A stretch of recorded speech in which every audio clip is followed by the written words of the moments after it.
to 3 cases that we're currently working on as leadership choices. They will be anonymized, simply because we're recording on camera. The idea would be, we describe the situation of the case without our approach, and then Dave, for you to kind of take it volley and see how would you do it, right? Let's start. Ideally without causing too much offense, I assume. Yeah. Oh, I mean, we will live with it. I mean, that's part of the game, right? So, first case is a manufacturing company with 12 different sites in Germany and a headquarter, and they are in the kind of rolling stock business, meaning this is trains, right? And the situation is that the company has been through several reorganizations in the past. They had a very paternalistic, top-down sort of management, very much managing by fear. The management meetings were notorious for people being kind of beaten up for having bad KPIs. Then there was a centralization. A lot of planning power was centralized in the headquarters, and the plants were simply kind of manufacturing workbenches. And then a new management took over, which is like 2 years ago, and they started off with, we want a different spirit. We want, and by the way, there's red numbers in the millions, like many millions, and there's obviously a growing pressure. And what it was also a signal was that a lot of the site managers, they were there 2 years, 3 years, and then they were either into burnout or were fired. The managing directors or the Geschäftsführer of the organization were also exchanged on a regular basis, kind of in different frequencies. And if you talk to people, they are all very passionate. Nobody is not caring. If you talk to the leaders underneath, nobody is not caring. But there is also a saying that there is a kollektive Betroffenheit bei gleichzeitiger individueller Unbekümmertheit. I say this in English. It's like all together we are kind of, oh, this is bad, but I don't really care, right? It doesn't hit my core, right? So that's kind of a statement to describe kind of the culture. And the company management came to us and said, we want to engage on a journey. We want people to care more for the results, and we want people to use their creativity to solve problems rather than reporting them upstairs to get them escalated to management, which takes forever. Then probably decisions are done which are uneducated, filtering down. But how can we work together? How can we make the silos more transparent? There's a war, sites versus headquarters, because of this traumatic centralization event. And there's also an element of fear that is still there, that people get fired if you don't perform or if you say something that is not liked by the management. That kind of sums it up. That is when we were called for a beauty contest. Are you the right guys to do that? And how would you work this?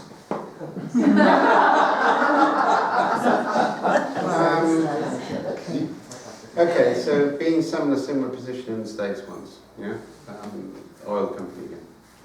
So I would do 2 or 3 things. One is I would do a very basic culture quick sense fast.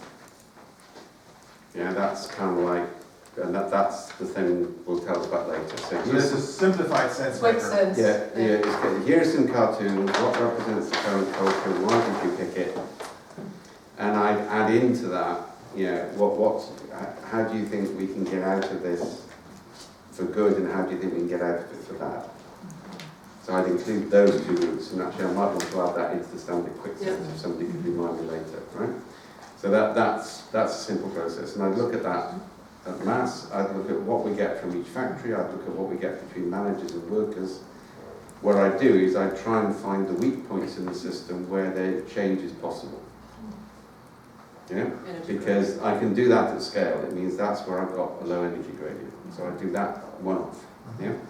Secondly, I'd use entangled trios and ritualize savings, because that's the way to do it. So what we did with the oil company is we had $500,000 savings, $1 million savings, $20 million savings. And a group of 3 people, so you self-assembled into a group of 3 people based on roles. And that was voluntary, because we wanted to find out who wanted to make the change. So if we only got a small amount of people volunteering, that told us as much as anything else, all right? And we didn't declare that wrong. Yeah? And their job is to work together across the silos to find and then write up, and we created a little form for this. So $1 million saving, you describe the saving, you describe who's got to do what, you describe the expected result, yeah, and those actually go into another version of SenseMaker. Yeah, and then executives can look at patterns in that and then pick some and say, this was a great idea, look, it came from the floor. Yeah, we're going to do it. Right? So that's a strand, and that's a proven route. Yeah? And that's actually getting people to work together across silos, and I would make sure you get some trios which involve finance working with engineers. Yeah, so you get rid of some of that antagonism and you get some of that understanding into it. Right? And then I'd look and say to the executives, look, once we get some of these ideas out, some of them we're going to give people authority in those trios to actually make decisions without approval. Yeah, that's the second stage of this, once we've done the first stage and we know what will work and what won't work. Yeah? And the other thing I would do is I would basically run a series of S-drive maps over a week intensively in different parts of the company. Yeah, so that nobody gets a chance to see other people's results, nobody colludes, then I'd look at that. So those would be the 3 things I would do. Okay. I mean, that's just hearing it for the first time, and sure, because I didn't read my brief, I have to confess on this. But I mean, and those are fairly standard investigations, all right? It's basically, let's get the map of the whole thing, let's make that a bit of fun, let's start to get people working together, problem solving, and look at patterns in that. And let's see where the energy gradients are across the whole company and how we can start to micro-nudge the system in the right direction. Yeah, so first of all, what can we change? Secondly, where the energy cost of that change is high. See if we can reduce the energy cost first, yeah, but then also initiate some changes. There is a management board consisting of 4 people. The next layer down is the first reporting layer at 60. And then the extended leadership team are 140 people. Would you do anything in particular with them? No, because they take part in the other events. Okay. So I'd actually run entangled trios across management. If I was getting wicked on that, which I'm not known for, but right. I'd actually get senior managers working with apprentices. With somebody from middle management. I'd actually get 20 or 30 trios, which is somebody really senior, yeah, and somebody who has got nothing left to prove. Right? They're at the highest level they're going to get, yeah, and somebody who's an apprentice who's just joined the company who's reasonably bright, and somebody from middle management in another division who's on a leadership development program. Yeah, those are really powerful trios. So I'd use the trios strategically in different parts of the company. That's a sort of day of design work, to be honest, once you've got the data. You need data from HR, you want to look at demographic split, you want to look at gender split. Yeah, you want the core raw data about who the employees are, length of service. Yeah, and then from that you can start to design the rules for the trios. Okay. So David, when you start this process of sending out the cartoons, yeah. How much do you describe the situation? I mean, You don't. you have to give some No, explanation you actually if you don't. do something, You say, or look, any kind of introduction. you might do on an email, all right? You might say, look, we want to understand the culture, we want to understand the issues, yeah? What we want to do is just do a very quick understanding of where people are, all right? And the way we're going to do this is we don't want any blame attached to this. There's going to be no questions which require you to evaluate anybody or give an opinion to which can be attributed or blamed. Right? And the way we're going to do that is you can choose a cartoon and you can interpret the cartoon, and you can only interpret it in ways which are non-judgmental. And by the way, when we get the results, we'll share the results with you and allow you to say what you think about those results the next day.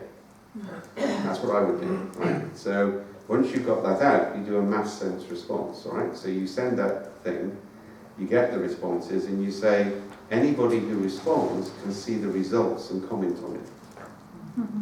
If you don't respond, you won't see the results and you can't comment on it. And I would also look at who does that, because that also tells me, yeah, who actually is prepared to be part of the future of the organisation. One little question, if you get input from 1,000 people, Yeah. how can you share results with 1,000 people? Oh, you show the patterns. immediately? No, you show the patterns. We literally can turn that around in 10 minutes if you want. Can we go there? But send you out your results via email, or It's not the text. It's not the It's not text. text. No, I understand. You can, but you can't have No, we personal actually, meetings with no, we put 1,000 it up on a new sensemaker site. Okay. So instead of the 6 cartoons, we put the triads with the distribution with some text on it and some examples. And then we say, what do you think about this? And index what you think. So we use sensemaker to gather the response. So what we're saying to people is, we'll gather this data, we'll show you the results in broad things, but we won't jump into interpretation with the consultants until you've had a chance to comment on it and give your own ideas for improvement. Yeah? So that way the whole thing is not a survey, it's an engagement process. Okay, so the triangles are standardized in this case. Standardized for culture, but Yeah. when you and standardized for response, all right? Response. And I would basically say that. I would say, look, we're using a tool which has been proved. No manager has been involved in designing the signifiers. If you've got a fear culture, the last thing you want is for them to think they've had any design. You can say, look, this is a standard tool, it's been used by other people. Yeah, it's going to be administered by independent consultants.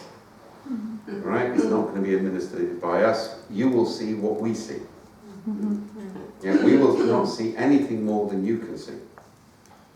And I would go to the Works Council and say, look, one of the things we can do, if you're interested, is train some of your people to use the analysis software to use the data so that you can have evidence for things to bring to the Work Council, because that's going to benefit the whole company. You want to move things onto an evidence base, not an argument base. Right? And you say to the senior manager, this is the Work Council, if they come with ideas, we'll have to be able to prove the ideas from the database. Yeah, so, and everything becomes, I mean, it's not going to be easy, all right? But, yeah, the key thing is you want to engage people fast, you want to engage them in a way which is obviously non-judgmental and non-attributable. Yeah? You only capture metadata at a level which means you can't identify where people came from. Okay, So you might do site, you might do discipline, you might do length of service is actually really important. You want length of service in broad categories. And the work? Oh, and by the way, that's skewed. We normally do, you want length of service less than 6 months, less than a year, less than 5 years, less than 20 years, more than that. Because you want more differentiation in the early days. And the work of the triads is building on that? Or? Yeah, the triads that we have in the standard version that you use are all drawn from cultural anthropology. I can give you the paper. Cultural anthropologists have forgotten more about culture than most organisational change consultants knew in the first place. So look at things like justice, fairness. Yeah, so those are the concepts built into the triads. Now, before we move to the next case, let's just stay with this case. Just imagine, okay, just imagine it's not about fear, it's about conflict. So Yeah, imagine that, would you do a different approach or No. the same? And actually, I'm not agreeing it's about fear. I'm saying I'll do this and find out what it really is about. Because you will actually probably find out it isn't about fear, or it isn't about fear universally. Yeah, it's probably combinations of things, or it may be different from different groups of people. Yeah? So people within 1 or 2 years of retirement may have a very different attitude. And one of the big, I found this in a lot of engineering companies, people within nearness of retirement will not take risks. But they're the people you want taking risks because they've got the knowledge, and then there's secondary interventions, we could focus on that. Again, that's where we use the trio. So if that person doesn't take the risk, it's the middle manager who takes the risk with their support. So let's recap what we got. Quick sense, with the organization, 8,000 people, many will respond, where we turn the results around and say, hey, this is the results that we got, what are your thoughts? That will be again captured in SenseMaker. Yeah. We see who is responding, we see the response rate, we see those that You might see be the willing, patterns in the response, you see which are the mistakes. significant factors. right? Then we identify trios Yeah. that are diverse, put together diversely, and then the idea is to develop ideas and put them on an S-tray map or several. No, split that. Right? Okay. So the idea is you give them, you need to work with the company and say what sort of a reasonable money for saving. So if I'm talking with an oil company, anything under $500,000 doesn't get anybody's attention. But it may actually be a lot less in this case, so you need to just understand that sort of factor. And then we create cards for them to fill in. Yeah, we don't want fancy proposals, we want common form. We put the cards into SenseMaker, really simple capture, because we want to look at patterns in multiple ones of these as well as pick individual ones, right? So that's one process. I would then run the S-tray map in parallel with those processes. Yeah? So if you've got 60 managers under the board, I presume those can be grouped in some way? Sure. Yeah, so I would Your group... finance, HR, or production. Right, okay, so I do finance, HR, production by industrial unit. So if there's 5 industrial units, that gives me 15 S-tray maps. And I do them over half a day. I do them very rapid, very quick, very high level. I might not use the full actant analysis.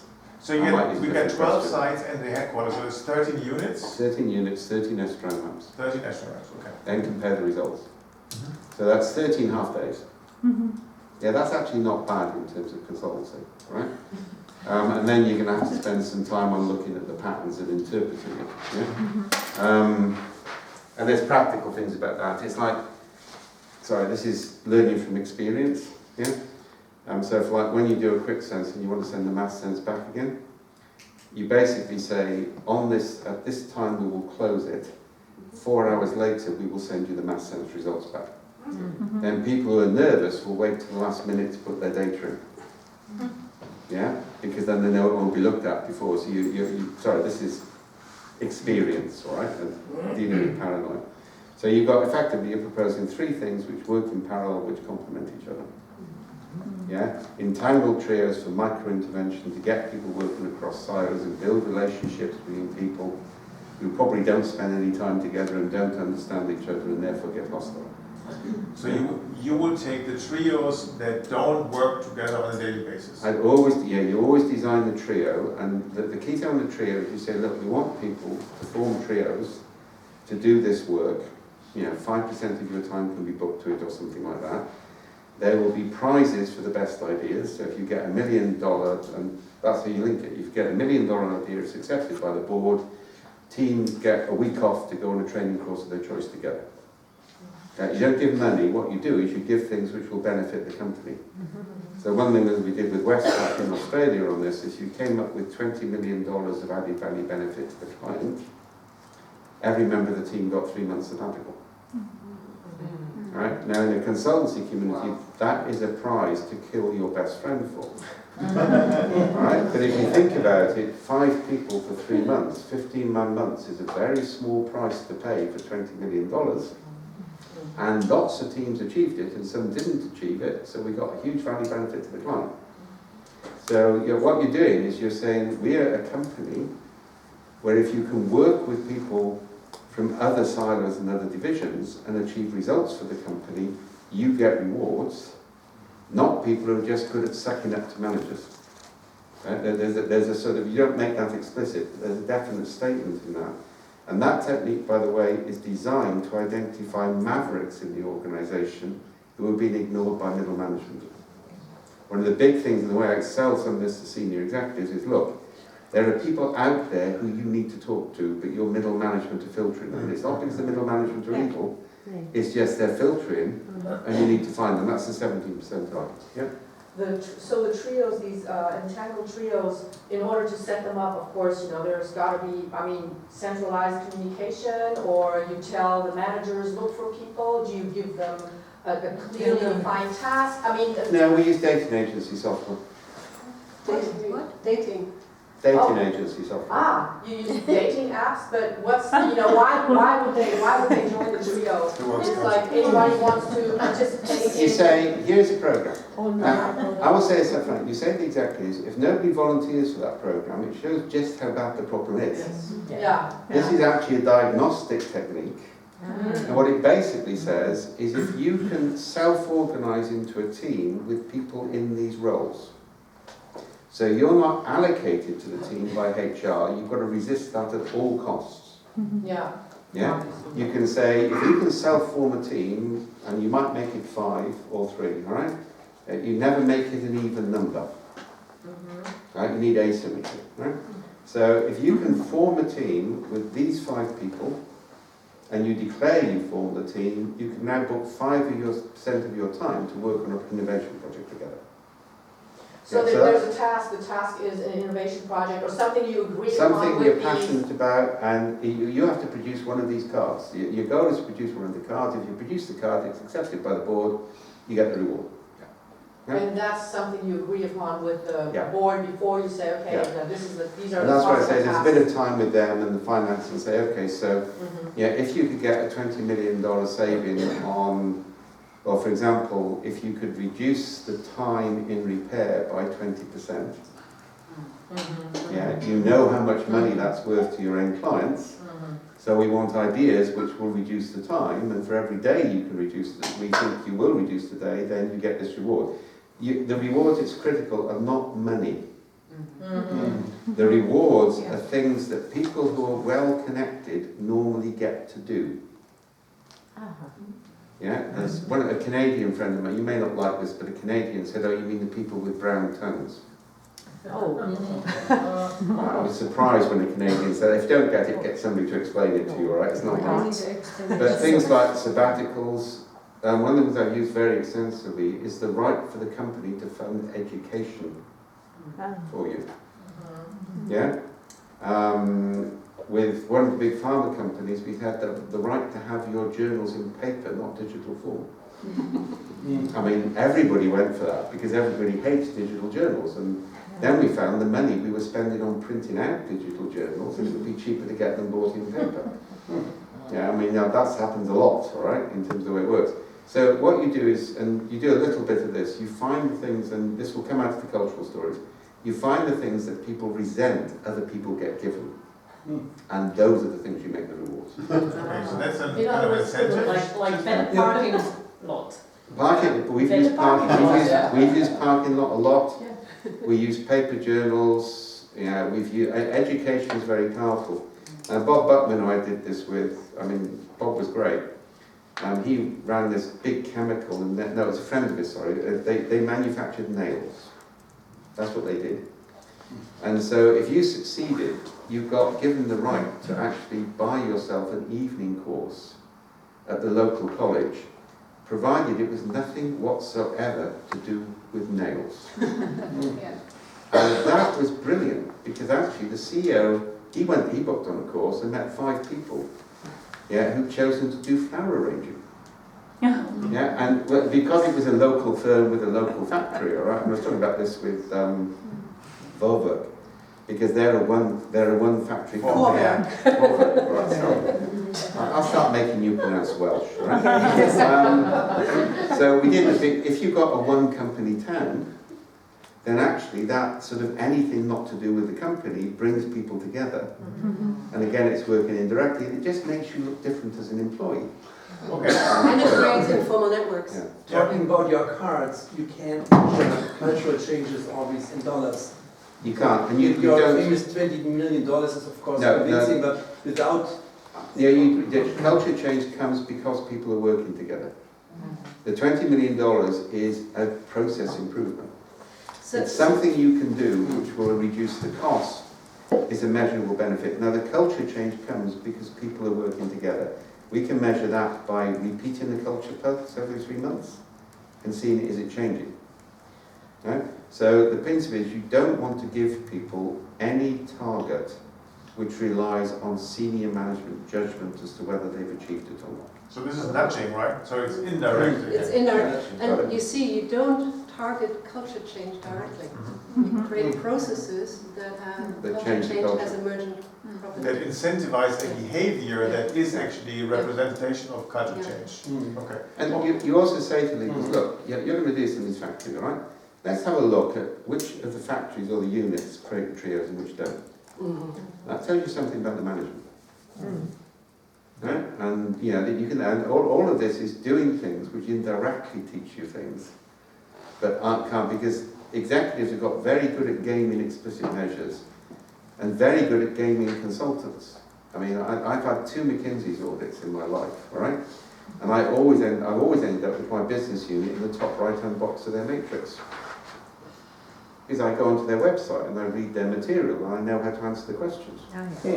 And any intelligent executive has worked out how to gain consultants by now. Yeah? Okay. We've moved a month forward, so we now have the entangled trios or 5 people together. They have worked on ideas, they filled out cards. The cards have gone to management. Management has said yay or nay to. And then what? Then it's Okay, well, first of all, you make it a continuous process. So you say the minute you've got a card, you can submit it. Right? And you run it over a lot more than a month. You really want to get it to the point where it's an embedded part of the way we do things around here, or it's a once a year, 3-month sprint, which becomes ritualized into the company. Yeah? So that's what you're doing. You then start to pulse out the culture scan on a monthly basis and see whether it's changed or not. Yeah? Now at that point, you don't pulse everybody, you start to pulse statistical groups of people. Pulse is Yeah. a quick sense. Quick sense. So you send quick sense to 10% of the workforce, then a month later you send it to a different 10%, but with the same demographic split. So people aren't becoming familiar, so people only see it maybe once every year, but you're getting the results in, every month. So you that can you see. don't get tired. Yeah, got it. Okay. Yeah. But what you also do is the people who form the entangled trios have to download the software onto their app and record what they're finding and what they're doing and record what the thing is. And they also have a couple of cultural signifiers on that they index when they come up with ideas, so you can actually pick up on that as well. So you take some of the signifiers from the cultural audit and you put it into the app. And so you do how are you feeling about life at the moment, put it onto a triangle. So that gives you mass data input on which you can measure change as well. Okay.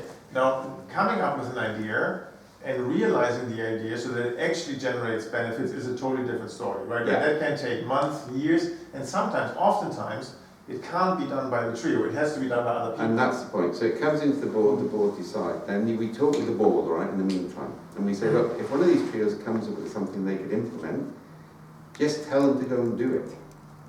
If it requires somebody else, then make the trio into a trio of trios. A trio of trios. A trio of trios to implement it, right? So there's, and that's where in parallel with this, I'll be doing some education of the executives. Look, we're doing this stuff, you ought to be to make sense. Now let's teach you what we're going to do with you when we get the results and how you've got to interpret it. Yeah, so that they're ready when it comes. And all of that is accompanied by SenseMaker when they work in the trios or in the trios. Yeah, you don't have to, but I mean that gives you better data and it gives you matching. The trios work with or without SenseMaker, they're better with SenseMaker, but you don't have to use that. Okay. Now, we have seen where plants or industrial sites are moving, where they're volunteering, where they come up with ideas. Typically, we would have the early movers or the early adopters, 1/3 great, 1/3 1/3 nothing. We fire them, or what are we doing? No, I think you're looking for smaller improvements. So if you do the trios, I mean, certainly in that sort of company, you can have office workers and like. You want something which is kind of like, save a few thousand euros, and you get something, all right? Save $1 million, you get something. So it's different things for different groups, all right? So you're basically creating this fundamental culture. If you can work together from different backgrounds and achieve results, we value you. And if you haven't been able to do that, and I remember one HR person, they said, we've got these 3 people, nobody will work with them on a trio. How do we force them? And I said, well, actually, those you fire. Yeah, I mean, the company know that, I mean, and it was IBM, all right, that one, and one was bloody Creasy, right? Sorry, I know Andrew Creasy, right? And I'm prepared to name him. I've never seen, it's the only time I've seen somebody literally shit themselves before they went in for a review. Yeah, he just moved into a business, he raped and pillaged for a year and a half and moved on. And he was an absolute bully, and I still remember he sent an email out to all band 10s and said, you haven't filled out your timesheet, if you don't do it by Friday, I'm going to fire you. And I wrote back and said, that's good news, Andrew, would you please confirm that, because under TUPE regulations I want to brief my lawyers. And he wrote back immediately and said, sorry Dave, I didn't mean you. And I thought, right, you're a bully. Yeah. Now, if people choose not to work with people or can't work with people, then you have to look at another intervention. Right? But again, you're working indirectly, not directly. Yeah. Okay. Yeah. Then what we typically see is there's an initiative, there's inspiration, there's momentum, people come together, cool group. Many of them work, they are successful, they get something done, and others it kind of dies down along the way. And that's okay. I mean, some people do better than other people. That's fine. But But everybody has an opportunity. And the other thing about this is it breaks the management chain. This works outside the hierarchy. Right? And that means people who have been hidden or suppressed by the hierarchy now see, hang on a minute, I could put a team together and I could prove I know what I'm doing. Yeah, that's one of the other things you're trying to find. And then those people become visible. Yeah? And to be honest, if people come up with an idea that you don't want to carry on, you still celebrate the fact they came up with the idea. You might have a meet the board for an afternoon with some drinks for everybody who came up with an idea which was rejected, because we want to celebrate the fact you came up with the idea even though we couldn't do it. right? Punishment with some boards. Okay, so we got that. And you have SenseMaker to see why something is not happening, or to see the patterns of the reasons why things probably aren't happening, if you can measure in dispositional state. The S-dry mapping will also give you a lot. So if you do those 13 S-dry maps, you're probably going to end up with 20 or 30 micro projects, possibly a lot more than that, which you can then allocate. So those are the formal interventions. All right, you've got the informal stuff going, you've got the formal stuff. Some of the stuff which comes out the S-dry map might go on the list of things you want the trios to work on. You can play games with that. If you want lots of people involved in lots of small things, yeah, but nobody doing anything on their own. Yeah, so you want no heroes. Yeah, that's the last thing you want, because that's the wrong sort of behaviour. Yeah. okay. And how long would such a project in your approach last? Well, when would it no longer be a project? I would run it for 3 months, yeah, and at the end of that I would identify what carried on. And the question for me, well, do we do this for 3 months every year, which is actually quite a good way of doing it? Or are some of the things need to be continuous improvement? Yeah, but ritualising mass participation once a year for a month or so. Yeah, particularly actually if we did it in one company in the build up to the holiday season. Yeah, because kind of like we knew people were going to be doing other things, and actually it meant they did a lot of work for us over the holiday season because they all got enthusiastic, so that's been a bit manipulative, yeah? But you can look at that. You can link it in with festival. Yeah? And you can have some social good projects. We did that in South Africa. You can actually choose to do something for the local community. Right? And you know, that needs careful consideration, but that actually can be really useful. Yeah? I mean, we did one we did in the West Coast was the prize was the right to allocate the company's charity budget for the year. Okay? And we made sure everybody in everybody's families knew that. And so we had a lot of people working on that. The charity budget had to be allocated anyway. Well, this actually therefore cost us nothing. Yeah, it made people get involved in the community. It actually integrated it. You know, their family helped them. Yeah, that's an indirect approach on well-being, is to engage people in community, and you can make a big show of it. You know. So finding the right incentive requires creativity, but focus on the team, no heroes, and bypassing the management layers. Yeah, But then have projects for the management layers which come out of the S-strand maps working in parallel. So you wouldn't, the interchangular trials, you wouldn't form across management layers? Yeah, no, I would, but that's a separate initiative. I've got entangled trios, which is kind of like more open in terms of what it generates.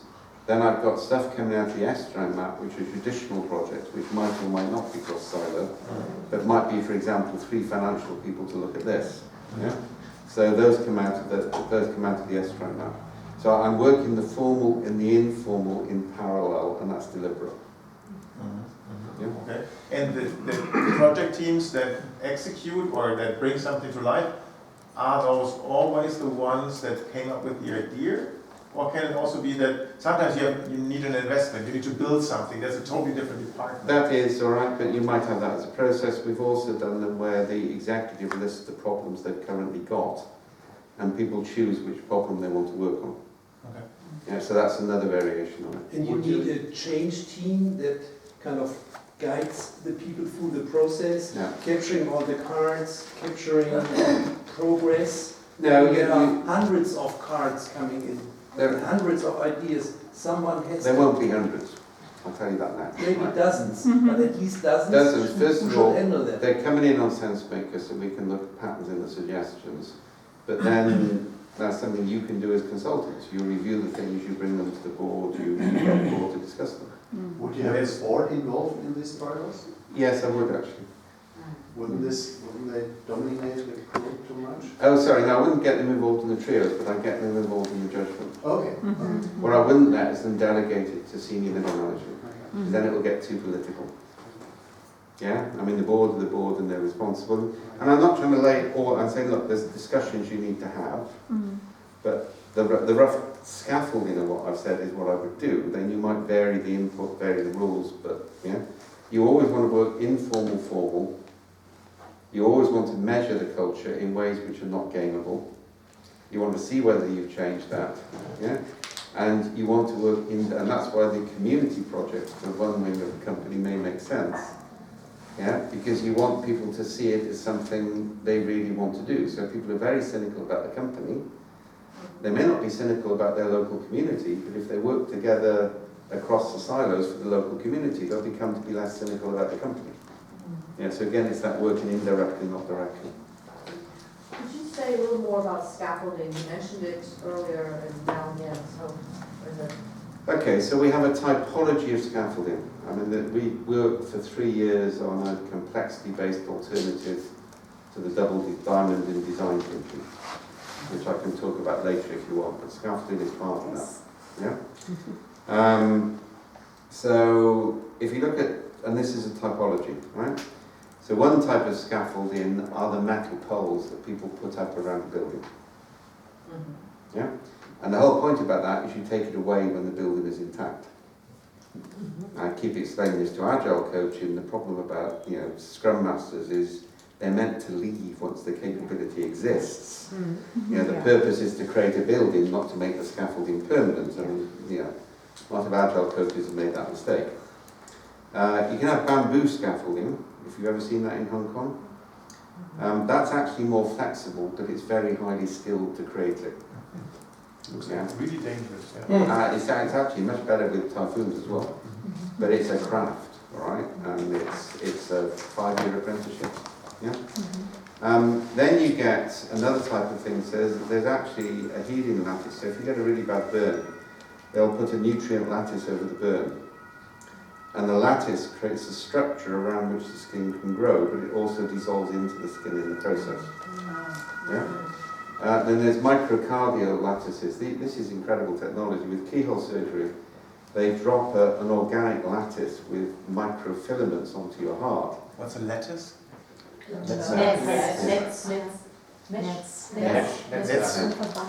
And it basically goes into the heart and leaves microelectrical filaments to rewire the heart. Wow. I mean, that's incredible. I mean, I still don't believe it, but it's true, right? And then you get what's called dark scaffolding. So this is a reference to dark energy, or dark matter, and they're different, by the way. Remember, we only know 5% of the known universe. Yeah, that's all we know. Sorry, I can't resist this. One of the new theories coming out, which I'm monitoring at the moment, is that information has mass. Actually, no, this is really interesting. But the information has mass, it has momentum, and that explains dark matter. And that links in very strongly with modern developments in biology. Yeah, that we, and also with neo-materialism, we're now starting to see information as having physical reality. Yeah, so that's really interesting. Right, sorry, I shouldn't go down that route. But the point about, if you look at extreme sports, so one day some idiot decided it would be a good idea to get to the top of a very tall cliff in Norway and jump off with a hand-sewn kite suit. Now, why people do this, I do not know. I have some theory that because exploration is no longer risky, yeah, and actually we'd be better off having more people die in space exploration because the human race always throws people out who want to take risks. And they tend to do the exploring. But either way, somebody did that, they lived. But it takes 20 years for the scaffolding of education and technology to evolve. They can't go in at front. Right? So that's where the scaffolding evolves over time. It's an emergent property. So those are different types of scaffolding. Sorry, I lost the last point completely. Okay, so the guy, have you ever seen the guy who jumped off cliffs with Yeah. kite suits? Yeah. Right, so he does that with a homemade suit, he lives. Yeah. Other people may not have, we don't know. Yeah.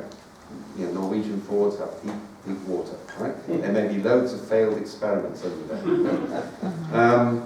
Then he gets involved, other people get excited, technology develops, people start to think about technology, they start to think about training schemes, and over 10 to 20 years, an infrastructure or scaffolding evolves around that sport. It's not designed up front. Right? So like a ramp or Yeah, all those sort of things start to come Bungee together. jumping. So yeah, it gradually develops as a field. Yeah? So that's called dark scaffolding. That means the structure is an emergent property over time. So one of the things we say to companies is, okay, one of the first things you've got to decide is what's the scaffolding. Yeah, that's where on S-stroke mapping we say which constraints become counterfactual. Because if you know that, so for example, one bit of scaffolding in Germany is we're going to drive on the right-hand side of the road. So scaffolding is a supporting structure to help wanted behavior take place. And to reduce uncertainty, yeah, and Die Stützräder. the more, Irgendwann kommen sie weg. the more ambiguous the situation, the looser the scaffolding needs to be. Yeah? So that's what so if you look at, let's come back to the holistic thing. There are 3 necessary but not sufficient conditions for emergence. Yeah, and emergence is a phenomenon which emerges which can't be predicted from the past. Yeah? And that's the important thing you're looking for in complexity. So first of all, there have to be a lot of actants. And there must be highly rich local interactions between the actants, and none of the actors must have knowledge of the whole. Yeah? Because if they do have knowledge of the whole, they bias the system, which is why I say you don't think holistically. Yeah? So what the Ames framework says is you have actants in interactions which you manipulate, and I'm deliberately saying manipulate, because that involves a degree of honesty, right? You need monitors in place, because you want to spot emergence earlier, and you need scaffolding, which gives you a degree of certainty. Now, let me give you an example on an IT project. That will make sense, right? Well, I gave you this yesterday, but I don't think I did this. So, did I do the patient record system in the UK? Yeah, briefly. Okay, well, let me do it slightly more length, right? So, it was the biggest ever disaster in IT procurement in European history, at government level. I think it may have been exceeded now, but it was up there, right? And the guy who was running it, I remember when we were on the IBM bid team and we said non-compliant bid and we got thrown off, so we did the non-compliant bid anyway. Yeah? And what they were going to do was design a single database to hold all patient records. This was a classic Tony Blair project. You know, somebody sold him on the vision, somebody from the computer industry. The guy who directed the project was notorious for saying that human beings are limited capacity information processing devices. He genuinely thought that, right? And that's going to go down really well with medical staff. And so it's one database to rule them all and in the darkness bind them.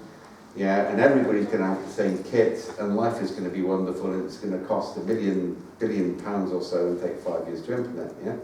And we said, this is a disaster waiting to happen. And it did, right? So, for example, they realised security was an issue. And by the way, if you're in IT, you know, a centralised database with multiple access from different educational backgrounds is never, ever going to be secure. Yeah, you just know that, right? Doesn't matter what the IT people say, it's not secure. The rule on war games, and I do a lot of war gaming for the American government, which is a lot of fun. I've never not taken Taiwan so far. Partly because I'm prepared to sacrifice 5 carriers for every American carrier I take out. The Chinese don't worry about that, the Americans do, right? So they don't have the culture. But the rule in war games is you can hack any IT system in 5 hours if you pay enough money. Right, so just be aware of that. There isn't an IT system in the world which can't be hacked. Right, and you just need to be aware of that. Yeah, and with AI it's getting worse. One of the big dangers with AI is that actually AI can create sleepers in companies' IT systems where the AI generates a virus when it's triggered inside the system. And people are just not thinking about this stuff, all right? It's really scary, right? And trouble is, if you do a lot of war gaming, you get to do all this sort of stuff. You can do a lot with cholera. You can kill a lot of people with cholera. Let's come back to the... Sorry about that. And I think you like the stories, right? Yeah. So what actually happened is they then actually added to the cost. So they put a credit card reader onto all the PCs. So that you had your credit card, which proved you were authorised to get the data. So you had to put that into the PC to get access.